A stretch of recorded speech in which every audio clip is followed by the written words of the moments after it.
కొందరి యొక్క ఆలోచన ఎలా ఉంటుంది అంటే, కావలసినంత డబ్బుంటేనే మనం సంతృప్తిగా ఉండగలము అని చాలామంది భావిస్తారు.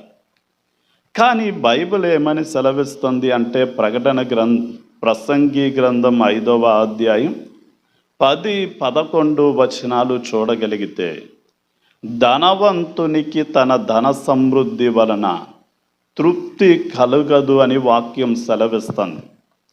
అంటే మనకి ఏమీ లేనప్పుడు సైకిల్ ఉంటే బాగుండును అనుకుంటాం.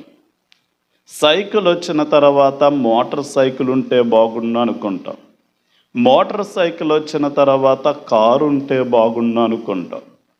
అలాగే 1,00,000 రూపాయలు వచ్చినాయి అనుకోండి, 10 లక్షలు వస్తే ఎంత బాగుండును అనుకుంటాం.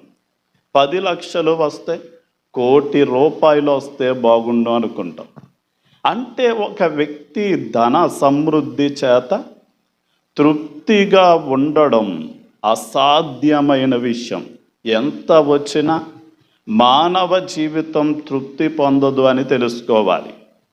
కానీ అపోస్తలుడైనటువంటి పౌలు గారు ఫిలిప్పీ పత్రిక 4వ అధ్యాయం 10-12 వచనాలు చూస్తే, నేను ఏ స్థితిలో ఉన్నను సంతృప్తి కలిగి నేర్చుకొని ఉన్నాను అన్నాడు. అంటే నేను సంపన్న స్థితిలో తెలుసు, నాకు ఏమీ లేని స్థితిలో ఉండడం తెలుసు. కడుపు నిండా ఆహారం తినడం కలిగిన పరిస్థితి తెలుసు. ఆహారము లేక పస్తులుండడం తెలుసు. రాజవస్త్రాలు ధరించిన పరిస్థితి తెలుసు. బట్టలు లేక దిగంబరిలో ఉండడం కూడా నాకు తెలుసు. కానీ ఏ స్థితిలో ఉన్నా సరే ఆ స్థితిలో నేను సంతృప్తి కలిగి నేర్చుకుని ఉన్నాను అన్నాడు. అంటే దేవుని బిడ్డలు సంతృప్తి కలిగి ఉండడం నేర్చుకోవాలి.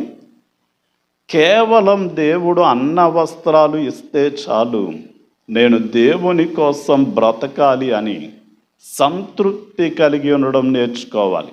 ఇదేంటండి, మరి నివాసం వద్దంటారా అంటారేమో.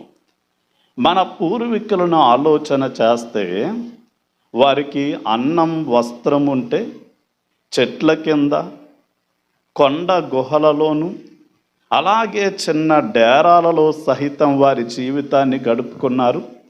కనుక దేవుడు సంపన్న స్థితిలో మనల్ని వండిస్తే దేవునికి కృతజ్ఞతలు చెప్పి ఆయన కోసం నమ్మకంగా బ్రతకండి.